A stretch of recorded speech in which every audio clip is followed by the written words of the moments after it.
Hello, everyone. Good afternoon. This is Ernest Perez, the Channel Sales Manager for Win911, and in regards to the Rockwell Automation partnership. I am your point of contact, and also we have with us today the Product Manager for Win911, which is Stephen Rivas. We want to thank you for taking time out of your busy schedules. We hope this session is going to be informative and help us coordinate the resources needed for your projects. Feel free to post questions in the chat box as we will review those at the end of the presentation. And so let's go forward and let's look at the agenda for today. So basically what we're going to do today is have a chance to take a look at the product updates, what's new in the product, what's new updates and such like that. We'll also look at the core functionality capabilities that have been improved, and certainly look at the new Win911 mobile and its beta program that's upcoming. There's also going to review some of the digital resources that are available to you and other resources, and then we'll get a chance to open it up for a question and answer session. So that's what our agenda is for today. All right, so this is Stephen. Real quick, what we want to do is go over some of the key enhancements of the new software over the Win911 version 7 software that you may all be familiar with. So some of the key differences that we'd like to point out is first would be configuration is runtime all the time. If you are a version 7 customer, you know that whenever you make a change to the configuration, you would have to have the operator save it and then restart the runtime, which would reinitialize all the alarms, could possibly start new notifications going out when you don't want them to. The new Win911 system is runtime all the time, so anytime you make a change, that change takes effect immediately, and you don't need to restart any runtime at all. So that's a great improvement there. Scheduling. We've totally redone scheduling in the new product. If you're used to the version 7 scheduling tool, you know that creating schedules there could be quite cumbersome, particularly when you needed to make a rolling schedule or a schedule that goes over the midnight time span there. You'd end up having to create multiple schedules. For example, let's say you wanted to create a schedule from 5 p.m. To 8 in the morning the next day. You'd have to create 2 schedules for that, one for 5 to midnight and one midnight to 8 a.m. And in the new software, you could just make one schedule for that. So it makes it much, much easier to create those schedules and set a recurring schedule or create holiday schedules. You can go in there and edit them and pretty much create any schedule that you like. We also have support for alarm filters. It's not too different from the FactoryTalk connection in version 7. It also used alarm filters, but we have improved upon that, and I'll go over that in a later slide in just a moment. We have support for newer notification methods, particularly voice over IP, which is great if you're in a VM environment. You don't need any hardware to attach to your machine if you need to make voice notifications. You simply connect to your SIP server, whether that's on-premise or cloud-hosted. Then Win911 can make phone calls through that server, no modem required. We also have the mobile 911 smartphone app, and what we'll go over today a little bit is the Win911 mobile app that is coming soon, which we intend to replace mobile 911 with. We also have SMS cellular modems. Version 7 also supported these cellular modems. The difference here is that we support the same multi-tech modems as we did before, but we also support their Ethernet modems, so you can connect to those cellular modems over your local area network with no need to plug them directly into your computer. So again, if you're in a VM environment, you don't need to plug anything directly to the host. You can point Win911 to an IP address for that modem and still be able to send text messages over the cellular towers. Advanced alarm escalation. The alarm escalation in the new product is very different than the version 7 escalation. You can create almost any scenario that you could think of, and we do that with a combination of what we call tactics and strategies. Again, we'll go over that here in a few moments in a later slide. The configuration is also browser accessible, so you can open up the configuration in a web browser, make your changes, and hit save. So that means you can access it locally or remotely within your network. And we also localize the software to 9 languages. For you guys in the United States, it's probably not too important, but we did human translate all the UI in a few of these languages. So if you do need multi-language support, it is there. And if you ever need a language that we don't support, that's something we can easily take care of in the future. So if you're already familiar with the new product, what we want to do is show you some of the highlights of the releases from last year. If you want to read more detail about the changes that were made throughout last year, we have the release notes hosted up on our website, win91.com, so feel free to check that out anytime you wish. But some of those general highlights would be we added support for newer SMS LTE modems. If anyone is been keeping up with what carriers have been doing over the last couple of years, they've been phasing out some of their older radio technologies. For example, AT&T has phased out the Edge network, so those 2G modems no longer work. We used to sell the MTC G3 modem. That was a GPRS modem, so those modems no longer work. Verizon is currently working on phasing out their CDMA network. And so we needed to make sure that we support the newer radios out there. So we now support the Verizon LTE network. We also support the AT&T and T-Mobile LTE networks, as well as a few others. And if you want to learn more about that, there's some information on our price list. We just published a new price list, and some of the information about the modems has been updated there. We've added Reconnect for TAPI modems. So if you're familiar with the TAPI modem in version 7, you may have experienced times when the TAPI modem, or when that one loses its connection to the TAPI modem, and then you'd have to restart the runtime in order to grab that modem again. With the new Win91, we've added in logic that where we can reinitialize that modem when we do lose connectivity with it, so you don't need to restart anything. So anytime there's a failure speaking to the modem or communicating with the modem, we can go ahead and reinitialize it until we can communicate with it again. So that we did this last year, and we've seen that it's drastically cut down on our TAPI calls because we are able to initialize those modems if they ever do disconnect. We also improved some call termination and error handling for TAPI and VoIP. Basically, it's kind of technical what we've gone through and edited or changed some of the in-call detection of different states within the call. We're going to go ahead and make even more changes to the voice notifier this year to change the user experience to be more similar to the way things were in version 7.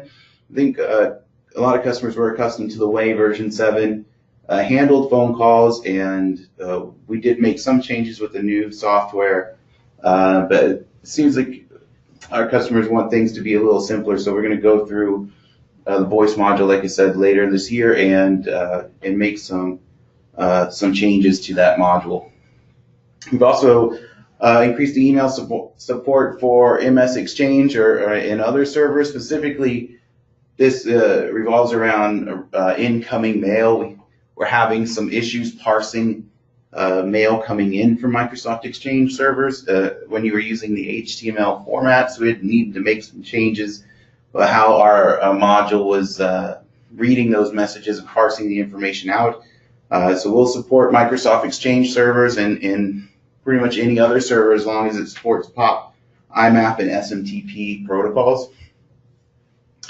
We've done a number of things to improve the performance of the dispatcher. The dispatcher, if you're not aware, is the central piece of the new Win91 platform. It handles all the alarm escalations where you set up the tactics and strategies.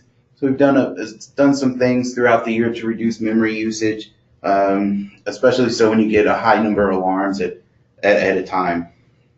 And for Rockwell, we've added support for FactoryTalk 10. So if you are using the latest version of FactoryTalk, the new Win91 does support it. We've also added the ability to switch languages from FactoryTalk. So when you're configuring FactoryTalk alarm messages, you can put those messages in different language buckets. That's what I call them. So if you have English messages and maybe French Canadian messages, you can tell Win91 which of those messages you want to go and grab. Previously, we were only looking at the U.S. English languages, or U.S. English strings. We also changed our filtering to include alarm groups from FactoryTalk. So if you want to be able to filter alarms into Win91 using the alarm group property within the alarm and event server, you can do so now. And next, we also released a version 7 import utility. So if you are a version 7 customer and you want to come to the new platform, then we created a utility for you to import your configuration. So not everything will get imported, but we did try to import what we can, because the platforms are fairly different. So you will be able to bring in your connections, some of your schedules, and we recreate those groups as tactics and strategies. We did a video series on the version 7 import utility, so if you want to learn more about how it translates your configuration over to the new Win91, go check that out. Later on, Ernest will show you where you can find that on the website. And if you are using FactoryTalk Alarm and Events, we'll import those applications, and those filters will also be brought over, so you don't have to recreate those. And the new software will just do it for you. So just to review a little bit how Win91 communicates with the alarm and event server. Win91 talks directly to the alarm and events server, and so what that allows you to do is pull alarms in from any one of its sources, whether it's alarms that exist in the controller, and those could be the standard device-based alarms. It could be the new Logix-based alarms that Rockwell released recently. It could also be a tag-based alarm and event server. It doesn't really matter. We can talk to all those different alarms. And if you are purchasing Win91, what do you need to do? You need to get a Win91 license, and you always have to remember to get the Win91 FactoryTalk add-on. So it's 2 separate line items on an order. So you make sure to include that whenever you do order Win91. You can check that out on the price list as well. And here is a little bit more information about the integration into FactoryTalk. Again, we're using FactoryTalk's SDK to talk directly into their alarm and event server. So you can put Win91 anywhere in your network as long as that computer is part of the FactoryTalk directory. So if you are running a network application, a network FactoryTalk application, you can have Win91 communicate with it from anywhere within your network. Just install the directory services. And I install the client software as well, then join that machine to your directory, and now you can communicate to that alarm and event server. You don't need to get anything from Rockwell, so you don't need to purchase any separate licenses to install any of that software, so it's all license free. So once we're connected to the alarm and event server, we can stream alarms into Win91, and we bring those alarms in with what we call alarm subscriptions, what we used to call filters. It's very similar to the version 7 method of bringing alarms in. You're allowed to, or you can filter alarms in based on their name, their class, and like I mentioned earlier, the new filtering mechanism is for group. So if you are using the grouping function within FactoryTalk to organize your alarms, you can bring alarms in based off of that property and severity. So for example, let's say in this filter that's on the right, I created this filter to bring in all the alarms that belong to the urgent priority group that is part of the FactoryTalk View demo that ships with FactoryTalk. So any alarm that belongs to that group will be caught by this filter, and then I could tell this filter to go to a certain call-out list and notify the people that need to know about the urgent priority alarms. I can create other filters for the other groups and send those to different call-out lists. So you're able to take whatever alarm set you want and send it to the appropriate group of people that need to know about the alarm. Some of the advantages of using a direct connect like this over the traditional OPC connection is that you'll dynamically receive new alarms. So if you create these filters and you create new alarms within your alarm and event server, you don't need to come and edit your Win911 configuration if you set up your filters correctly. Meaning, if I add a new alarm to the alarm and event server and it matches one of these filters, it will just automatically come into Win911 because these filters are processed at runtime. Anytime a new alarm comes in, we run it through these filters to see if it matches any of them, and if it does, great, we'll send it to the appropriate call out list. If it doesn't, we'll just ignore that alarm and do nothing with it. And anytime you delete an alarm from FactoryTalk, it will also be deleted from Win911 because that alarm will no longer come through to our filters. So that means that all your alarms are maintained in your alarm and event server. So anytime you make changes to an alarm message or any alarm properties, those settings or those changes would propagate all the way to Win911 because that would be the alarm event that the alarm and event server is sending to us. And acknowledgements are seamless, so you can acknowledge alarms in Win911 and they'll acknowledge back to your alarm and event server. You'll also notice if you look at one of those acknowledged alarms, you can see within FactoryTalk which Win911 user act that alarm.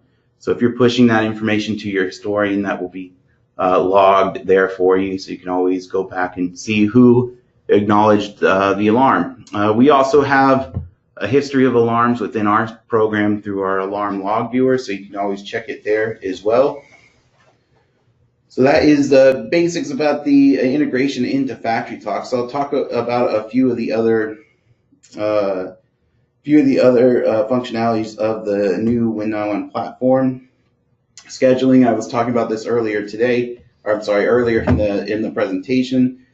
You can create these schedules and you can use them to assign them to individual users. You can share a schedule amongst multiple users. You can even use the schedules to drive your escalation logic. So you can do things like if an alarm occurs and it is within this time span or this time range or date time range, then do this with the alarm. If it's outside of that range, then do something else. So you can create those scenarios within what we call an advanced tactic.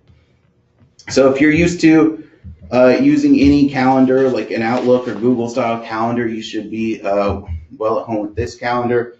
You create an appointment within it, and that means that when an alarm occurs and that appointment is active, then that means you would receive that alarm. So you can create a recurring schedule within this tool with the recurring appointment configuration that you can see there on the right. So that's the scheduling tool. And here is what we call a basic tactic. A basic tactic is very similar to the group call out list from version 7. You're going to put people in the order that you want them to be notified. It's very easy to add multiple people to this list, and reorder it. Put people in the particular order that you want them to be notified. One of the big differences here between this and the call out list from version 7 is everything goes through a single notification queue. Version 7 had a text queue and a voice queue. So to get the escalation to go in the particular order that you wanted to could be a bit difficult sometimes. In this tactic, everything goes in the exact order that you put them in. So for this example, if an alarm occurred, it wait 5 minutes because you can see there's a delay before notification. Wait 5 minutes and it will email Bob, email Alice, email Joe, call whoever the on-call phone is, wait for that call to complete, and then it would email Michael. So the point is it goes in the exact order that you configure it, whereas in version 7 it would be a little wonky at times because you had to figure out the timing between the text notifications and the voice-based notifications. So that's a basic tactic. So if you need to do something a little more advanced than that, we do have advanced tactics, which are workflows where you can drive your escalation with these blocks. We call them decision blocks and notification blocks. So you can see on the left there, I've got an example of an advanced tactic. At the top, you start where that green dot is at, and you'd come down to what we call a decision block. A decision block is going to check some property of either about the alarm or something like the time of day. I don't have that decision block on here, but that particular one that's there will check to see if an alarm is wearing an alarm label, and if it is wearing that label, then it's going to branch to the right. If it's not, it would branch to the left, and in this case would do nothing because it would just go straight to that red dot at the bottom. But if it does go to the right, it's going to then hit another decision block which checks to see the severity of the alarm. So if it's greater than 750, then that means a high priority alarm, and so we'll go ahead and notify all the operators and managers right away. If it's lower than 750, then we'll wait 10 minutes, see if the alarm clears, and if it doesn't clear, then we'll notify the operator. If it does clear, then we would notify no one, because we would go ahead and just stop this tactic from running at that point. Typically, that's what our customers like to do, is stop notification on acknowledgments. No point in sending it out if someone else already has handled the alarm. So these are advanced tactics. These are available in the advanced license level. If you do want to configure these, you have to be sure to get the advanced license. Next slide here is about the notification methods that are available. We do have mobile 911, so that's in version 7 as well. It's just our smartphone app that runs on Android and iOS devices. Alarms are sent out through push notifications. You open up the app and you're able to see the alarms within your Win911 system. SMS, that's through cellular modems. I was talking about that earlier. So if an alarm occurs, you send an alarm out through one of these cellular modems. That alarm will show up on your phone with a ticket number. You respond with that ticket number. Maybe you have a password configured. You send it back in and you can acknowledge the alarm. Again, we have the same modems we support with version 7, which are the serial-based modems that we ship with the USB adapter, and the Ethernet modems that you can plug into your local area network. And Win911 communicates with it over a telnet session. So you just point Win911 to that IP address and it can talk to that modem. Next is voice over IP and analog or TAPI modem. This is the voice notification. So if you have a VoIP server, like an on-prem server, like Cisco Call Manager Express, or maybe you don't have an on-prem one, you can sign up for any cloud-hosted VoIP service as long as it supports SIP, S-I-P. Win911 functions as a SIP soft phone, so that it can make calls through those servers. If you don't have a VoIP system, you can still use the TAPI modem, which requires an analog line. You make one phone call at a time. With VoIP, you can make up to 8 phone calls at a time. So if you did have a lot of alarms to burn through, you can make multiple calls at a time to get through that list. And if you're using the TAPI modem, you just can call one in or one out at a time. Email is the last notifier here. You can send email messages out to your operators and they can respond to the email and acknowledge the alarm. So all these are two-way, obviously, but email in version 7 was a one-way notification method. So you could send emails out, but you could not respond to them to acknowledge them. With the new platform, you can do that. Again, we send all the messages out through SMTP. So if your server supports SMTP, we can send out through that server, and we receive messages through either POP or IMAP servers. So next I want to talk about the new Win911 Mobile that is coming out this year. We're looking to release a beta in a month or two, so we'll talk about that in just a moment. But here are some screenshots of the new mobile app. Some of the highlights of the mobile app is the native UI, meaning if you have an iPhone and you're used to the way iPhone menus look and so on, then that's the way the app should look, and that's the way it does look.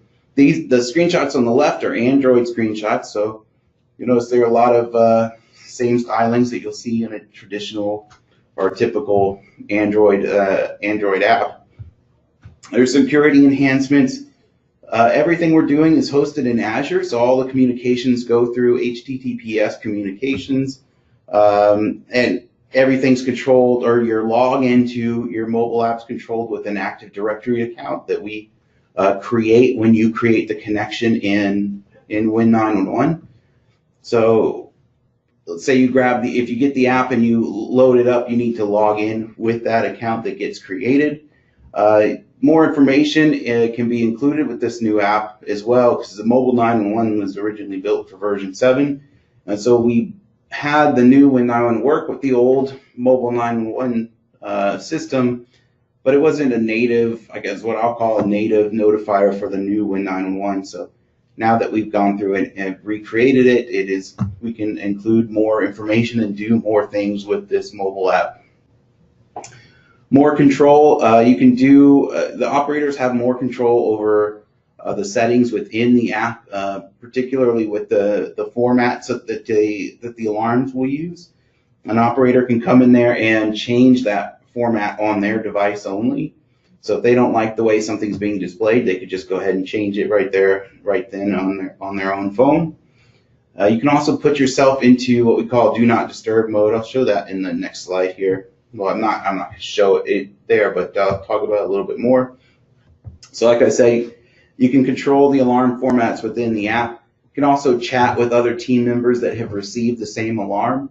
So if you just need to talk to one of the other operators on the team, you can go ahead and chat with them. That will also trigger a push notification to their phone, so they know that there's a message that was sent to them through the app.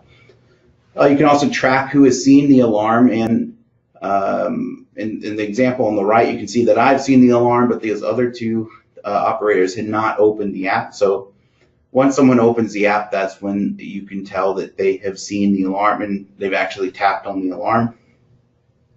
If you can't tell in the screenshot, but if you tap on one of those names, you can also see the time that they viewed that alarm. So like I was saying, you can suspend notifications as well with do not disturb mode. Do not disturb mode means don't send push notifications to that particular device anymore until some date time. Whenever you turn this on, you have to choose a date time for when do not disturb mode will end. So once it ends, you will start to receive push notifications again. While you're in do not disturb mode, you can still open the app and view the alarms that are in the system. It's just you won't get those push notifications dinging on your device. So next I want to talk about how you can communicate with multiple Win911 systems with one mobile app. Like I said, everything is hosted in Azure, so if you have one mobile app and you want to be able to communicate with several Win911 systems, you can do that with that single login. You could kind of do the same thing with Mobile 911, but all those Win911 systems had to be within the same network. Now those Win911 systems could be anywhere in the world, and you could still access them through one account. So you can add multiple Win911 systems to your Win911 mobile app and monitor alarms from those systems. So the new mobile app, we're going to release or launch a beta for it in late March is what it's looking like right now. We are currently running through an alpha program with some customers and getting some real world feedback and working out any of the kinks with it. So we're hoping to launch that beta again in late March. It's only going to be for the new Win911 platform, so standard, interactive, and advanced licenses only. Actually, it's only going to be for interactive and advanced because it's you can't acknowledge alarms with standard. And if you have an existing license, you'll be able to upgrade to the new Win911. If you had Mobile 911 before, you will automatically have Win911 Mobile. If you don't have Win911 at all and you just want to try it, you'll be able to do that with the demo of Win911. We'll also create an online demo that you can just grab the app and connect to that demo without having to set up any kind of Win911 system. and just play with it, act some simulated alarms, and chat with anyone else who happens to be demoing the app at the same time. So if you want to sign up for the mobile beta, you can do that on our website. If you go to win91.com, just go to the products page, go to mobile 911, and you'll see a sign up link there. Fill out the information, and then once we're ready to launch the beta, we can send you more information about how to get the app, how to get the download, and set everything up so that you can participate. And I certainly encourage you to do so. There is a way for you to submit feedback through the app. So if you have any feedback about the experience, maybe you want to change something, you just don't like the way something is working, you can submit that feedback straight through the app, and it'll come to the development team, and we can decide to make those changes for you guys before we go to a public release.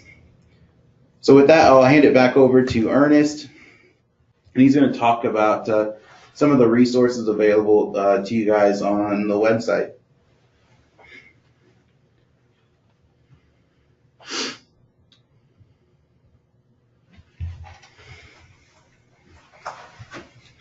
Okay, thank you. So basically, one thing that we've done over the last year is really try to place as much information on our website to be able to help you out and figure out what's available to you altogether. So that one section that he was just talking about the mobile 911, it's going to appear underneath the product section, and as you go into that, it'll actually give you a chance to define, really, do you want to sign up for the mobile program itself?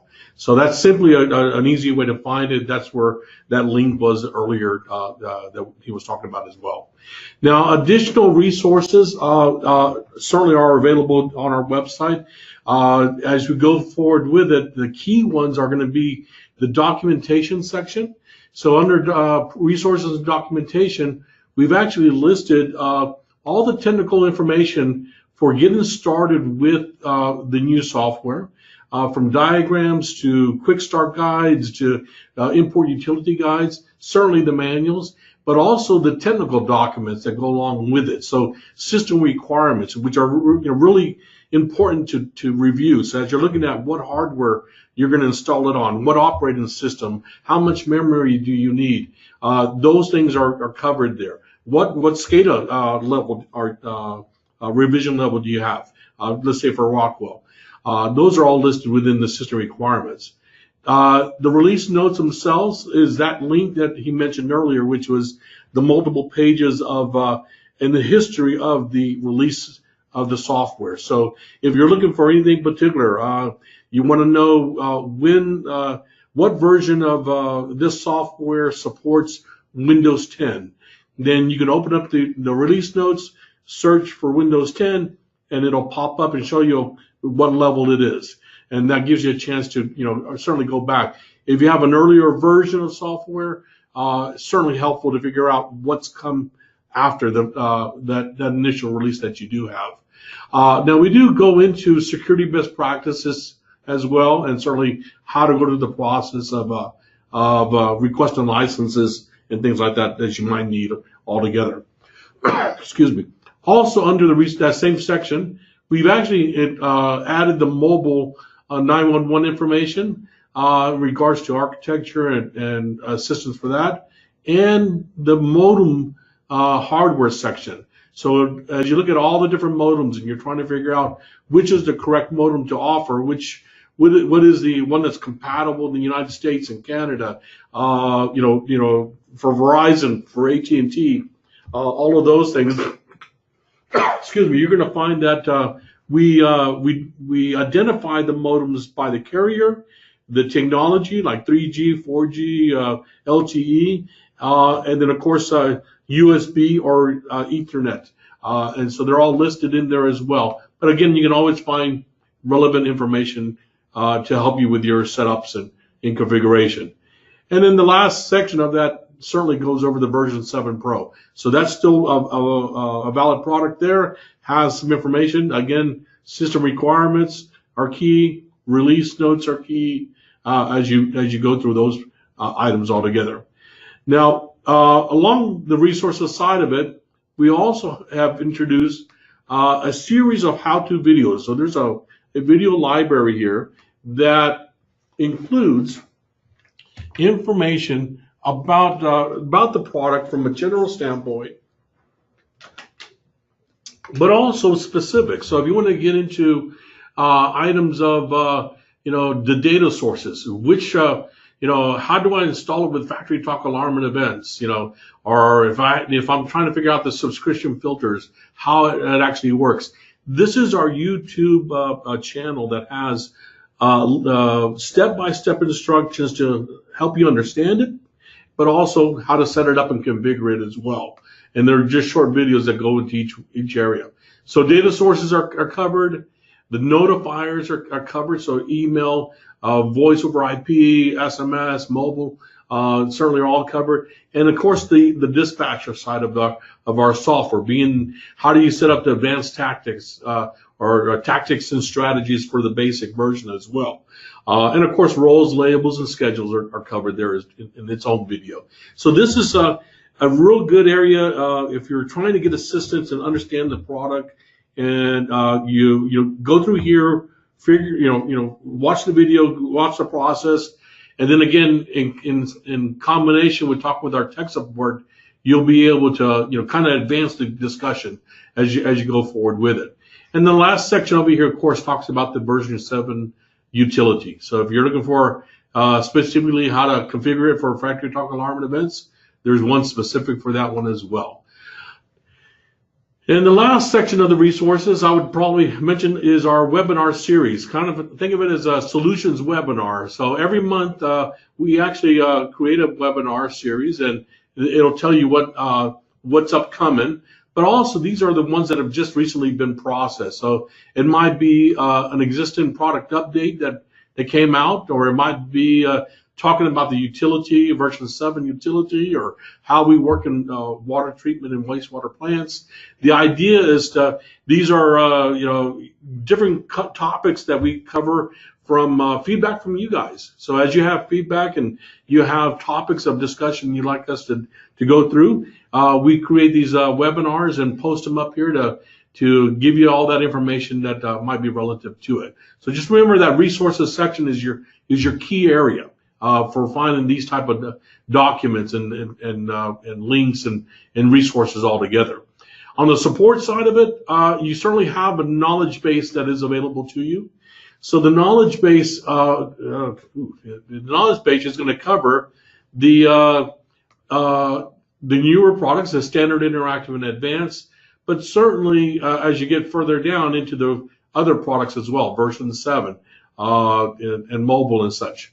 But each these are articles. So if you're looking for an article, on SMS, topics, then here is you go to the search database. It brings everything relative up. You can click on an article, get that detail, and certainly give you a chance to find that information out. So that's a real good, again, a resource available to you to get you that type of information as well. And then the last section I would probably mention here, basically this is our support desk. If you're getting into opening a support ticket, or you'd like to get a hold of our tech support folks, there is a process that allows you to submit a ticket, which gets in our queue, and then our technicians are assigned these tickets to respond to, and then they'll be able to communicate with you via phone, email, etc., to make sure that we can review your configuration and provide the assistance that you need and such. So that's probably your quickest, easiest way to submit it, is to submit a ticket, and it automatically gets in the queue, and then we begin to respond and assist you all together. You can certainly contact us at on support-wise at 512-326-1011 and select the option for support. That gets you into that as well. And then again, these other areas here are things that give you a chance to, if you're looking for older versions of software, you have an ability to go into software downloads and related files that might be related to that. And then, of course, remote support. You want to set up remote support. That is certainly possible. And then, of course, the license request option is there as well for you. So that gives you a chance to, when you actually register your software and you're trying to license it all together, this is the section that allows you to initiate the process and submit the correct serial numbers and registration files that are needed all together and stuff. So that certainly gets that information for you. Now, those are probably the most key areas that you'll find detail, but certainly continue to look at our website for resources. And then what we'll do is get a chance to update that periodically and let you know that it's available. But that's our key area to look for that type of information. So let's get back out of the resources side of it. And I would mention that, talking about technical support, certainly, what is the reason to be on technical support are certainly the latest features and updates are key. So just note that our products are working in a system environment that are affected by the SCADA system, by the hardware, the computer hardware, the operating systems, the telecommunications side of it. There are certainly updates occurring on all different areas that we continue to update the software altogether. So you're going to find that it is key to keep your software up to date, and that way you'll be able to support the latest and greatest changes. Perhaps, like I said, going from when Windows 10 was introduced, or perhaps FactoryTalk 10 support. All of these new items are being updated as you go forward. There is an upgrade path from version 7 to the newer code base. So as you look at that version 7 professional, typically has the similar product in the new version is called Interactive, or Win911 Interactive. And now there are differences in that Interactive does give you more features, like the mobile 911 feature is included.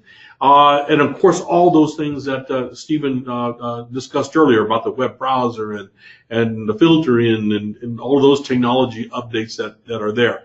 That path, if you are covered under maintenance and support with your version 7, it's a no-cost upgrade path for your client. So it gives you a good chance to get people updated and upgraded as they need to. If they're out of support and we look at what does it take to get them back into support to upgrade them, there are options for that as well. But again, there's always a path from their existing investment to the newer code base to allow them to retain their investment. And that actually goes for other versions of software as well. So if you think about the models in version 7, there was basic, there was a light version, of course, pro. These guys, there's an option to move us and upgrade us into the newer versions of the new code base altogether. Of course, the support plan is required for asking technical questions of our tech support group.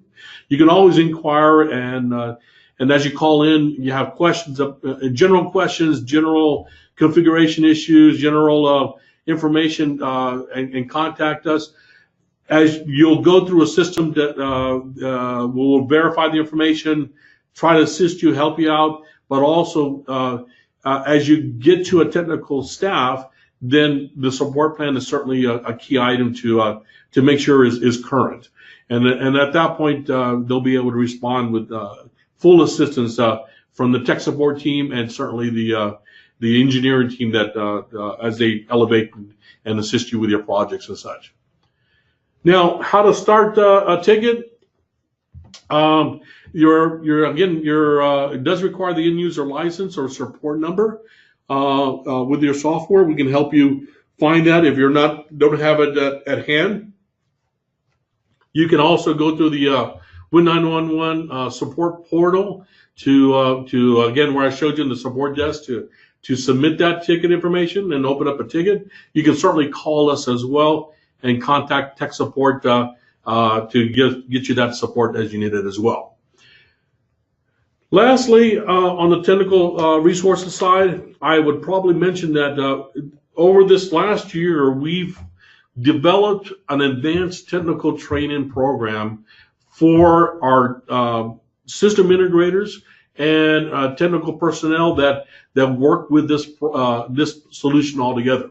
So this is a typical agenda that we would create and can customize that would cover from essentially the installation of the product all the way to the licensing and notification altogether. So covering troubleshooting, data sources, certainly the licensing that have to occur, working with individual notifiers, and making sure that you know how to troubleshoot it, look at all the troubleshooting tools that are built into the product, and certainly work with you to understand the product better altogether. We generally coordinate with our distributors across the country about when this type of technical training would be available for you. We certainly, as you have an interest in it, let us know. We'll certainly coordinate with you the best way to have one in your region.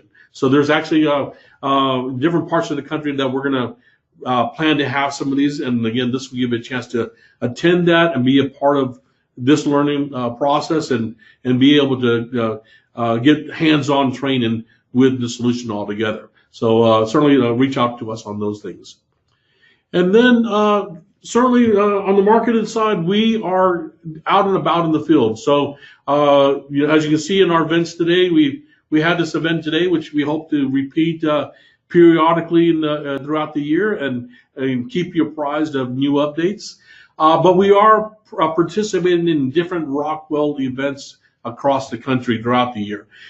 We do, with our partners, attend a partner network conference next week with a lot of the distributors, where we're reviewing solutions in the market and coordination, but also at events like Tech Ed in June, which I believe is in Orlando. We're going to be having we'll have our own booth.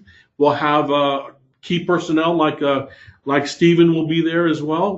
Give you a chance to talk to him directly and review items and come visit the latest and greatest that's being introduced at that point at the show as well.